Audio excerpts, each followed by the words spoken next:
저희 집 큰아이가 초등학교 고학년쯤 됐을 때 아이들과 함께 대만에 한 주간 자유여행을 한 적이 있습니다. 녹록지 않은 형편에 대만의 여행을 결정하게 된 것은 아이들과 함께 꼭 보기를 원하는 것이 있었기 때문입니다. 지하철 3호선 이제 경복궁역에 내려서 이제 북촌이라는 곳을 향해 걸어가고 있는데 마침 그 지하철 역사 안에 다양한 전시들을 할 때가 있어요. 그때에 뭘 전시해 왔냐면 이 대만의 고궁박물관에 있는 한 작품을 이렇게 사진으로 딱 비추어주고 있었습니다. 화면에 보시는 사진은 배추와 여치를 조각한 조각품이고요. 청나라 광서제라는 황제 때에 이 후궁이 황제와 결혼하면서 가지고 온 결혼 예물이라고 합니다.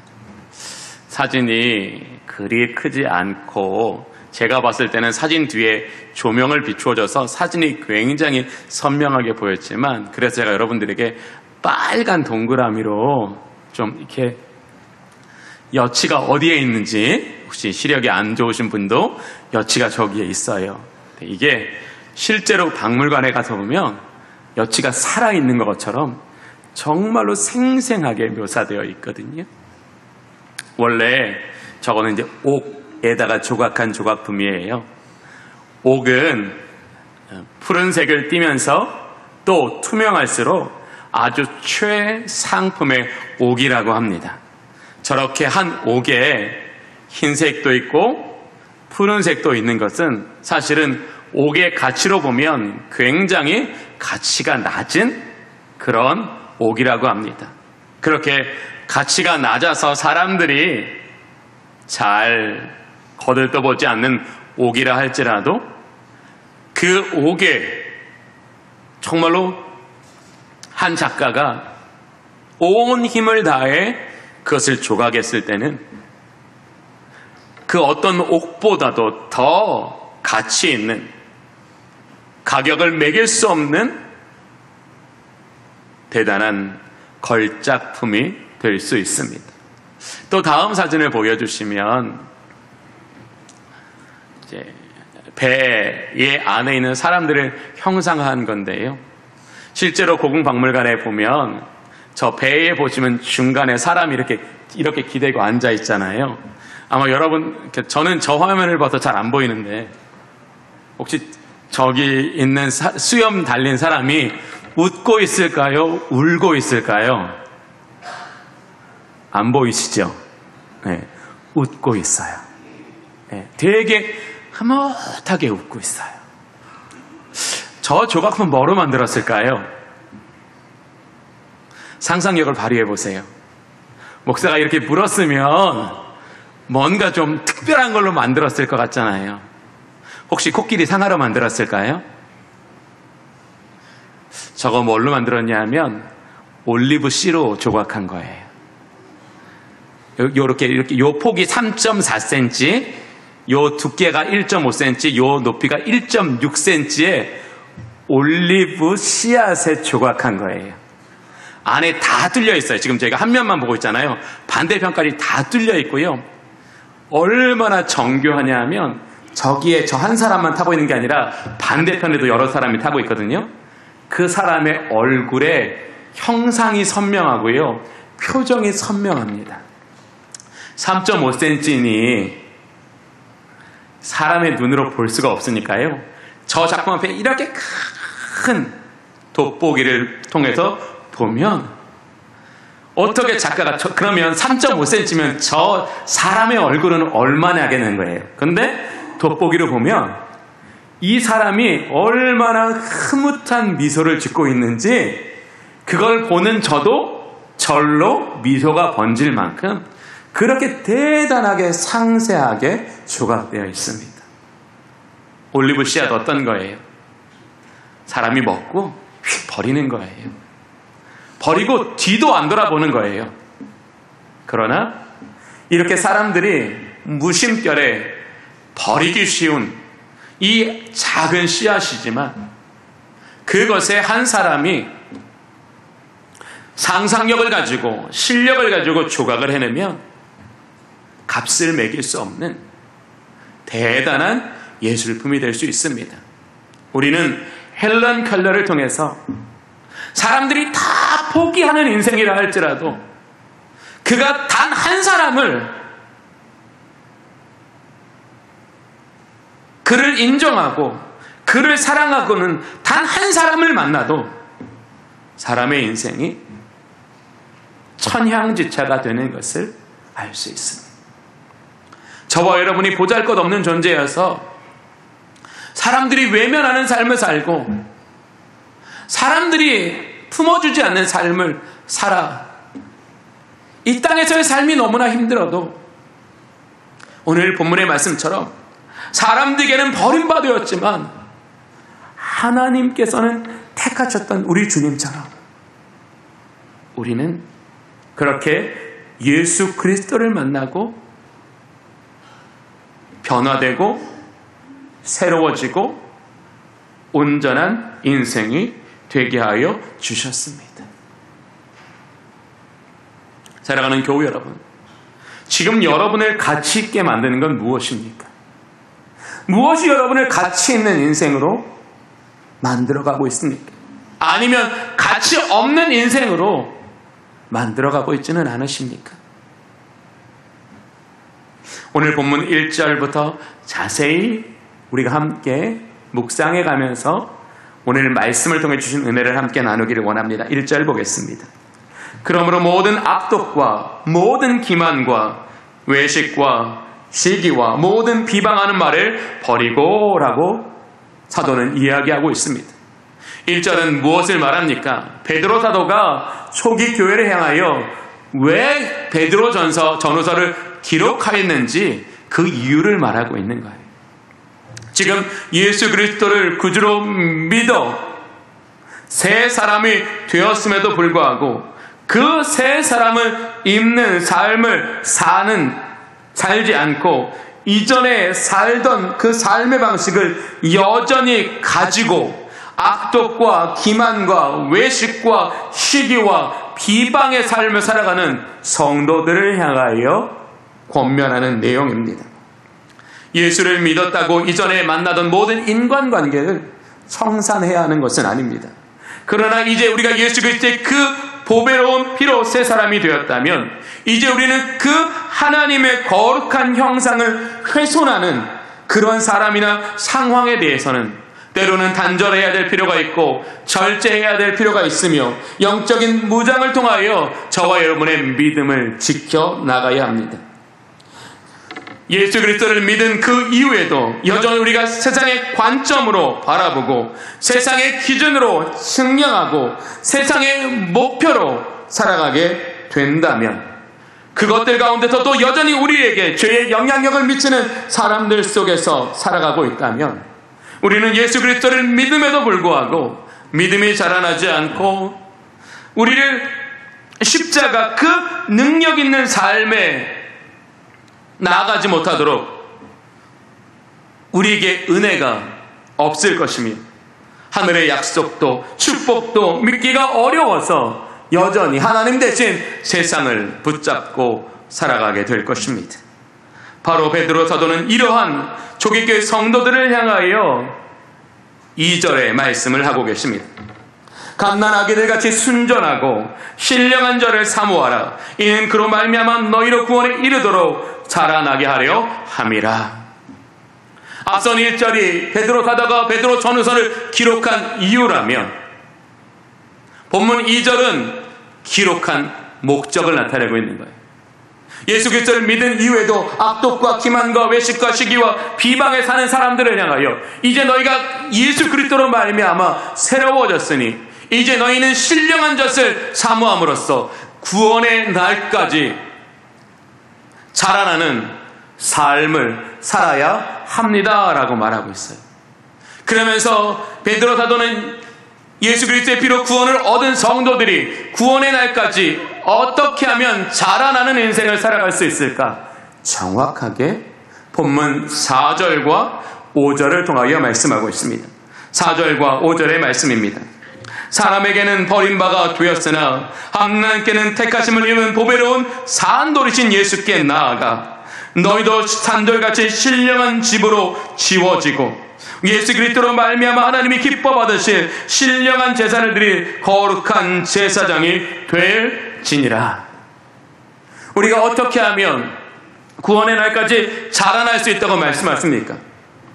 보배로운 산돌이신 예수님께로 나아가야 한다라고 말씀하십니다. 신령한 집으로 지어져 가야 한다라고 말씀하십니다.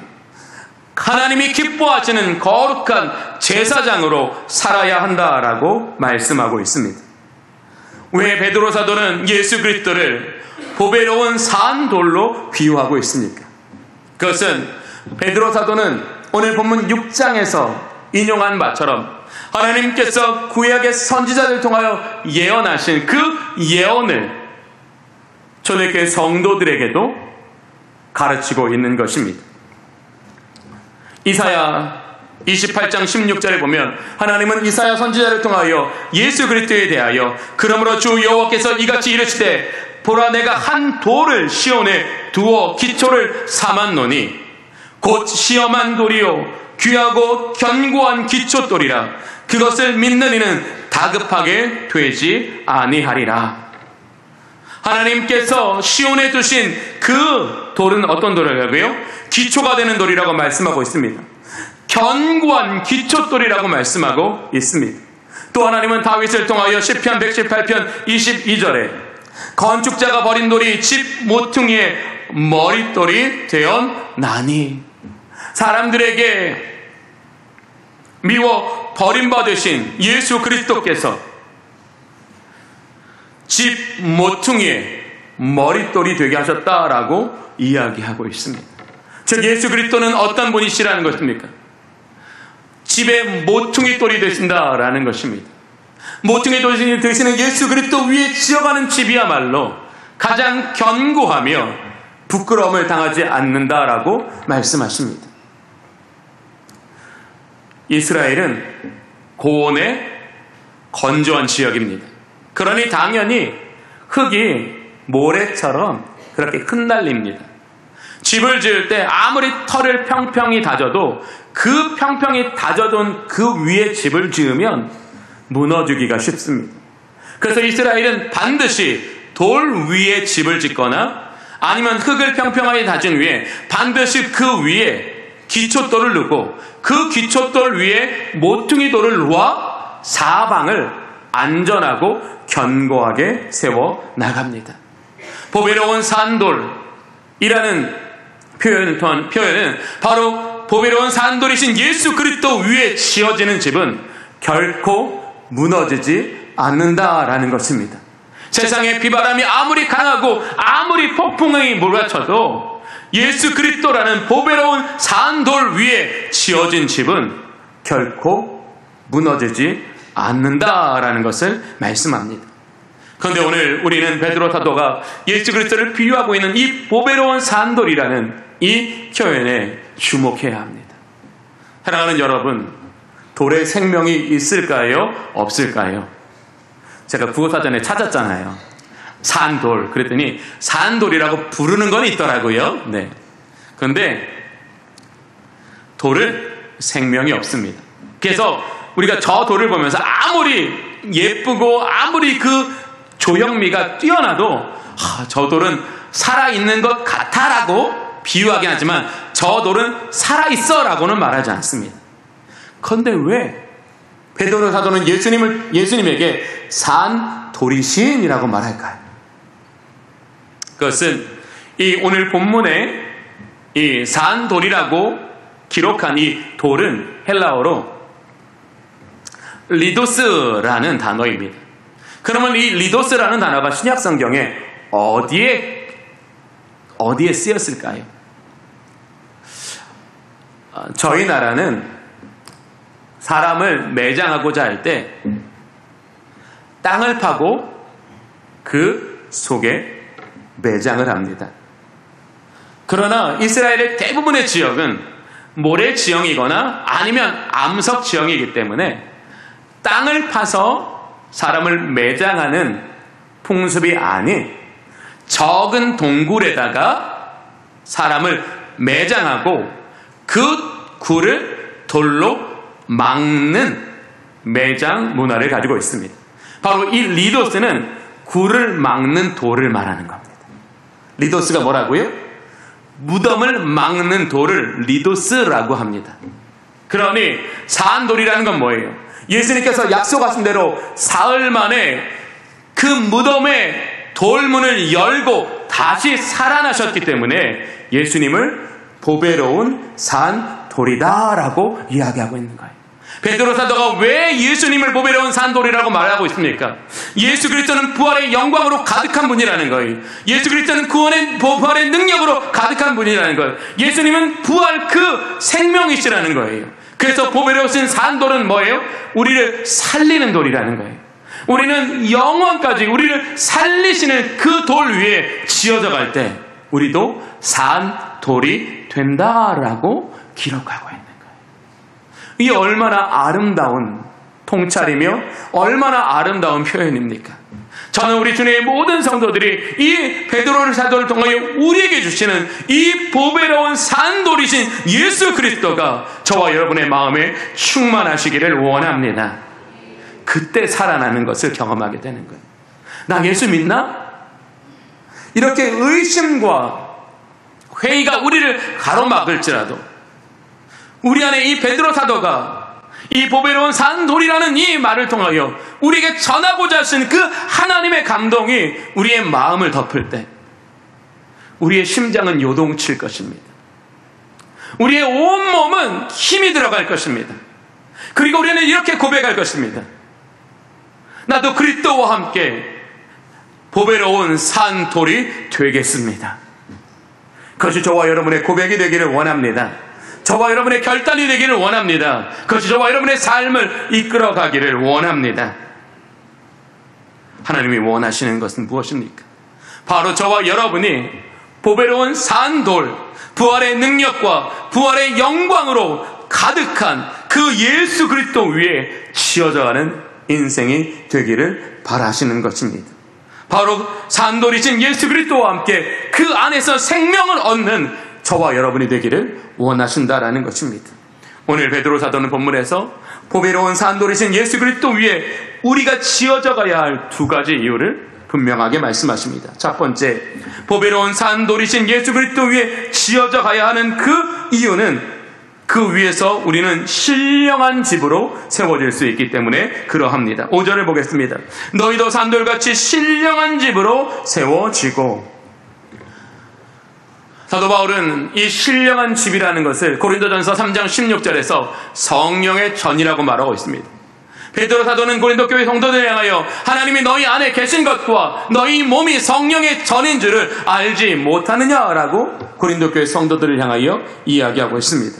이제 예수 그리스도의 피로 말미암아 정결케 되고 성령이 내주하시는 우리는 무엇이 되었다고요? 성령의 전이 되었다라는 것입니다. 이것이 하나님의 위대한 축복이라는 거예요. 돈이 있으면 뭐합니까? 우리가 성령의 전이 아니라면 우리는 그 돈과 함께 쇠하여지고 망하여지게 되는 줄로 믿습니다. 근데 우리가 성령의 전이라면 우리는 그 돈을 통하여 뭐예요? 나도 살고 이웃도 살리는 생명의 능력을 가진 하나님의 선물을 경험하게 될 것입니다. 보배로운 산돌이신 예수 그리스도 그 모퉁이 돌 위에 지어져 갈 때 하나님은 성령을 통하여 저와 여러분을 신령한 집이 되게 하여 주신다라는 것입니다. 오늘 본문에서 우리에게 강조하는 것은 무엇입니까? 우리가 그리스도 예수의 날까지 이르는 것은 나에게 달려있지 않고 성령님께 달려있다는 거예요. 우리가 나의 몸을 신령한 집, 성전의 전이기를 갈망하며 보배로운 산돌이신 예수 그리스도 위에서 신령한 집으로 지어져 갈 때 성령님은 이 세상이 아무리 어렵고 힘들고 악하더라도 우리를 그리스도 예수의 날까지 거룩하고 흠없이 보존하여 주신다라는 거예요. 사랑하는 교회 여러분, 우리가 두려워해야 될 것이 무엇입니까? 우리가 신령한 집으로 지어져가는 그 삶이 우리 안에 사그라지는 것을 두려워해야 된다는 것.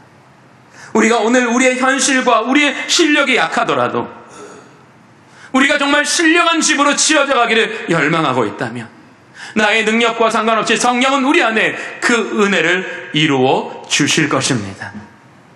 그러나 우리가 신령한 집 되기를 사모하고 모퉁이 돌이신 예수 그리스도 위에 지어져 가기를 원치 않는다면 성령은 하늘과 땅의 권세를 가지고 계셔도 결코 우리의 삶을 승리하게 하지 않으실 것입니다.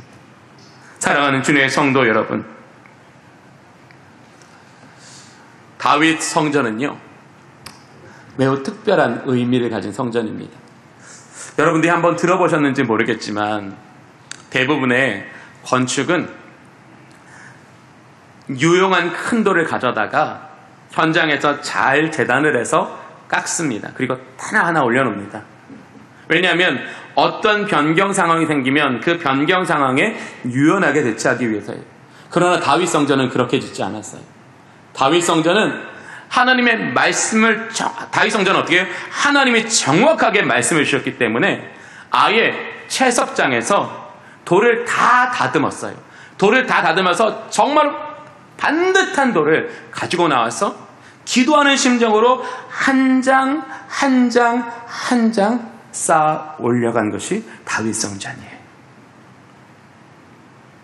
왜 우리에게 신령한 젖을 사모하라고 말씀하실까요? 바로 신령한 젖이 우리에게 채석장이 되게 하신다는 거예요. 신령한 젖을 통하여 우리가 세상에 나아가 깨지고 부서질 것을 성령 하나님께서 말씀을 통하여 우리를 다듬어 주신다는 거예요. 우리를 다 다듬어서 세상에 나가든지 교회에 있든지 그냥 하나하나 차곡차곡 쌓아 올려져서 견고하게 만들어 주신다라는 거예요. 사랑하는 주님의 성도 여러분, 우리가 깨지고 다듬어줘야 될 곳은 세상이 아닙니다. 여호와의 말씀 앞인 줄로 믿습니다. 여호와의 말씀 앞에서 다듬어 주시기를 사모하십시오. 성령님으로 인하여 빚어지기를 결단하십시오. 그렇게 성령으로 인하여 다듬어진 우리는 세상에 나아가 부끄러움을 당하지 않을 것입니다. 오히려 우리는 신령한 집으로 지어져서 하나님의 은혜의 영광을 나타내는 그 하나님의 뜻에 합당한 삶을 살아가게 될 것입니다. 오늘 주님 우리에게 말씀하십니다. 왜 우리가 보배로우신 산돌이신 그 예수 그리스도 위에 신령한 집으로 지어져 가야 합니까? 그 이유는 부끄러움을 당하지 않기 때문입니다. 우리는 약함 때문에 얼마나 많은 부끄러운 일을 하고 살아갑니까? 얼마나 많은 후회하는 일을 살아가고 있습니까? 얼마나 많은 소모적이며 비생산적인 일을 살아가고 있습니까? 이제 성령님은 우리에게 그러한 인생의 실수와 고통을 반복하지 않게 하시길, 저와 여러분을 말씀으로 다듬어 신령한 집으로 지어 주시겠다라는 것입니다. 오늘 우리는 이렇게 결단하기를 원합니다. 주님, 말씀으로 나를 다듬어 신령한 집으로 지어져 가게 하여 주시옵소서. 내가 주로 말미암아 부끄러움을 당하지 않을 것입니다. 내가 돈 때문에 부끄러움을 당하지 않는 것이 아니라 예수로 말미암아 부끄러움을 당하지 않는 저와 여러분이 되시기를 원합니다. 두 번째, 왜 우리가 보배로운 산돌이신 예수 그리스도 위에 지어져 가야 합니까? 그것은 우리가 하나님이 기뻐하시는 거룩한 제사장이 되어 살기 위해서입니다. 이 말은 모든 사람이 목사나 목회자가 되라는 말이 아닙니다. 제사장적인 삶을 살아가라는 것입니다. 구약의 제사장은 어떤 역할을 했습니까? 중보자적인 역할을 했습니다. 이스라엘 백성의 죄를 하나님 앞에 그 어린 양의 희생제사로 속죄할 수 있도록 연결시켜주는 중보자적 역할을 했습니다. 또 어떤 역할을 했습니까? 화목케 하는 직책을 하는 역할입니다. 이스라엘 민족이 하나님 앞에 화목제를 가지고 오면 그 화목제를 기쁨으로 드려 하나님과 이스라엘 사이를 화목케 하는 일을 했습니다. 바로 제사장이란 어떤 사람입니까? 바로 세상과 하나님을 연결시켜주는 사람이라는 것. 중매를 잘해도 양벌이 한 벌인데 세상 사람들과 하나님을 중매하면 얼마나 상이 크겠어요. 뺨 맞아보신 분은 없죠? 네, 중매 잘못 써서 뺨 맞아보신 분은 없죠? 네, 저도 맞아본 경험은 없습니다. 간디가 영국의 유학 시절에 한 예배에 참석해서 진짜 말씀에 큰 은혜를 받았다고 합니다. 그래서 그날 바로 서점에 가서 신약 성경을 사가지고 신약 성경을 수십 번 읽었다고 합니다. 그러면서 이 간디가 이 예수 믿는 사람들에게 이렇게 말했다는 거예요. 내가 신약 성경을 여러 번 읽어보니까 예수님은 우리를 새로운 종교로 부르신 것이 아니라 새로운 삶으로 부르셨습니다. 이 얼마나 위대한 통찰인지. 성경은 그러하다라는 거예요. 성경은 한 번도 성경을 경험해보지 못한 사람도 그 성경에 마음을 두어 읽으면 그 성경에서 하나님의 위대하신 뜻과 그 은혜를 얻게 하는 것이다라는 거예요. 그러면서 간디는 기독교인이 되지 않았는데 그 기독교인이 되지 않은 이유를 이렇게 얘기했어요. 나는 예수님은 좋아하지만 기독교인은 싫어합니다. 기독교인은 자신이 믿는 그리스도와 너무나 다르기 때문입니다. 하나님은 예배를 통하여 이 간디가 하나님의 말씀을 사서 읽을 정도로 그렇게 그 마음을 감동시켜 주셨습니다. 어쩌면 그의 주변에 마치 헬런 켈러에게 설리반 선생님이 있었던 것처럼 단 한 명이라도 정말 이 사람과 함께 내가 그리스도 안에 씌어져 가야지, 그 단 한 사람만 있었다면, 중보적인 역할을 하는 단 한 사람만 있었다면 우리는 간디라는 사람이 오히려 그리스도인으로서 세상을 변화시키는 그런 역사를 마주하고 있을 겁니다. 사랑하는 교우 여러분, 하나님이 여러분을 만나게 하시는 사람, 그 사람이 이 나라와 이 민족과 열방을 위해 어떤 일을 할 줄 여러분 기대하고 계십니까? 우리는 연결시켜주는 저와 여러분이 되기를 원합니다.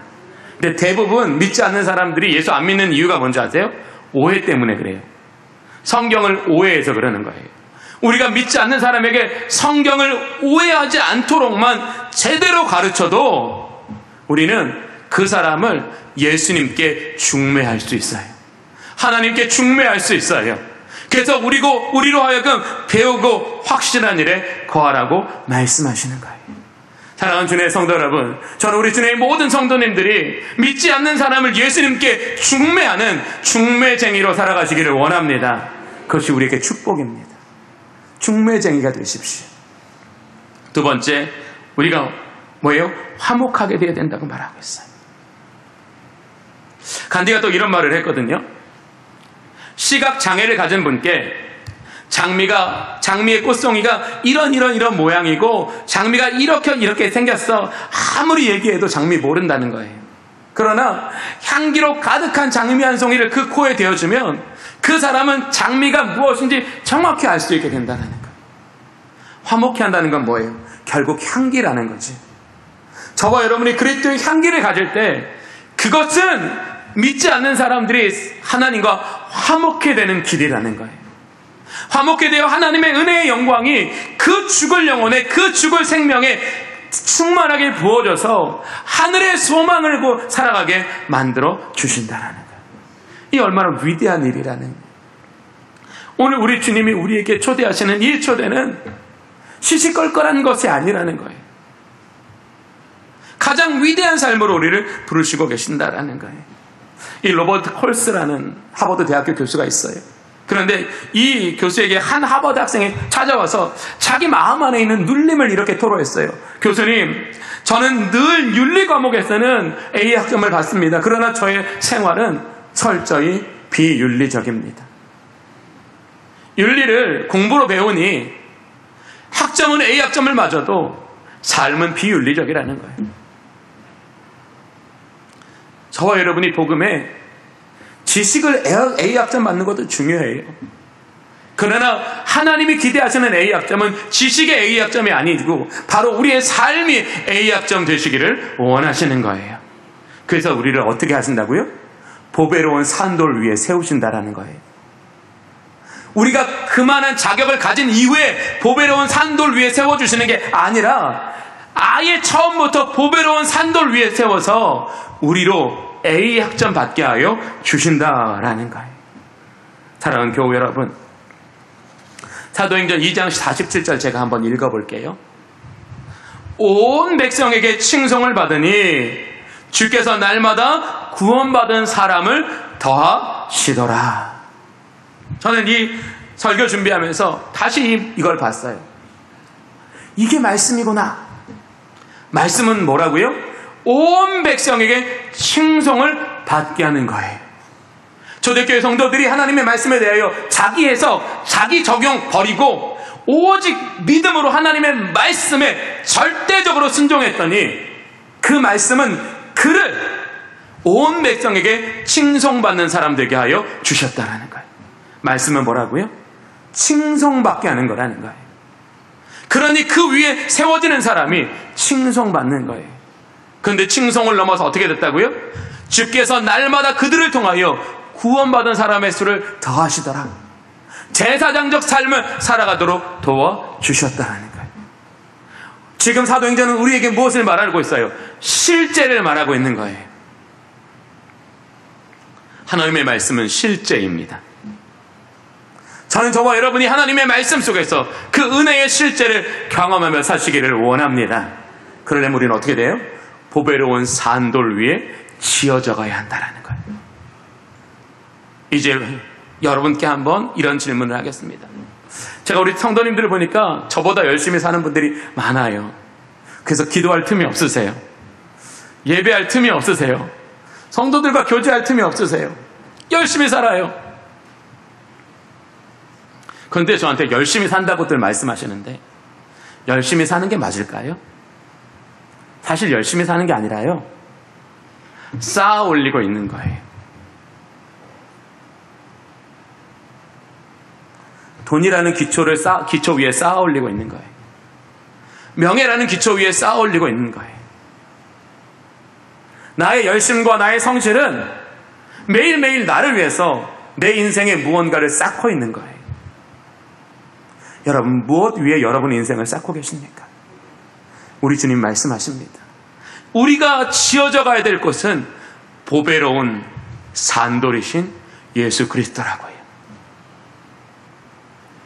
배우 김지석 씨라는 분이 있는데 그분이 어느 날 자기 유튜브 채널을 좀 잘 되게 하려고 아버지를 초대했어요. 근데 그 유튜브 한 채널 때문에, 한 이 장면 때문에 갑자기 배우 김지석이라는 이름은 없어지고 그의 아버지가 확 떠올랐어요. 그 아버지가 참 평범한 분은 아닌 것 같아요. 이 배우 김지석 씨가 아버지에게 그런 질문을 했어요. 아버지 인생에 후회스러운 것이 있냐고. 사실 그의 아버지가 40대까지 직원을 수백 명이 있는 회사의 회장이었거든요. 근데 그 김지석에게 이런 말을 했어요. 그래, 내가 정말로 내 인생의 모든 힘을 다해서 정말 내가 원하는 목적을 이루기 위해서 정말 뒤도 안 돌아보고 그렇게 달려와서 나는 그 누구보다 빠르고 그 누구보다 견고하게 자기가 원하는 걸 딱 40대에 이루었다라는 거예요. 그리고 그 이룬 기쁨이 너무나 자기의 마음을 뜨겁게 하더라는 거예요. 그런데 얼마 안 가서 허무함이 자기를 무너뜨리더라는 거예요. 아들에게 주는 교훈은 뭐예요?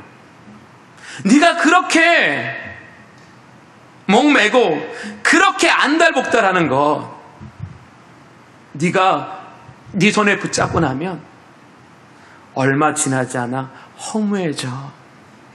이 김지석 씨 아버지가 영국에 가서 신학을 하고 지금은 굉장히 사회복지 쪽에 아주 좋은 일을 많이 하고 계신다고요. 사랑하는 교회 여러분, 여러분이 지금 성실하게 쌓고 있는 거 무너질 겁니다. 손에 쥐고 나면 허무해지는 겁니다. 우리의 인생은 어디에서만 가장 견고하며 향기나며 빛이 날까요? 그 모든 것을 가지신 보배로우신 산돌 예수 그리스도이십니다. 예수 그리스도 위에서 지어가십시오. 그런 저와 여러분이 되기를 원합니다. 기도하겠습니다. 자비로우신 하나님, 우리의 성실과 우리의 열심은 무엇을 쌓아가고 있습니까? 어디 위에서 쌓아져 가고 있습니까? 성령님, 보배로운 산돌이신 예수 그리스도 위에 지어져 가게 하여 주시옵소서. 우리 주님의 모든 성도들은 신령한 집으로 지어져 가게 하여 주시옵소서. 하나님이 기뻐하시는 거룩한 제사장으로 지어져 가게 하여 주시옵소서. 그래서 연약한 인생이 세상에서 부끄러움을 당하지 않게 하여 주시옵소서. 예수 그리스도의 이름으로 기도하옵나이다. 아멘.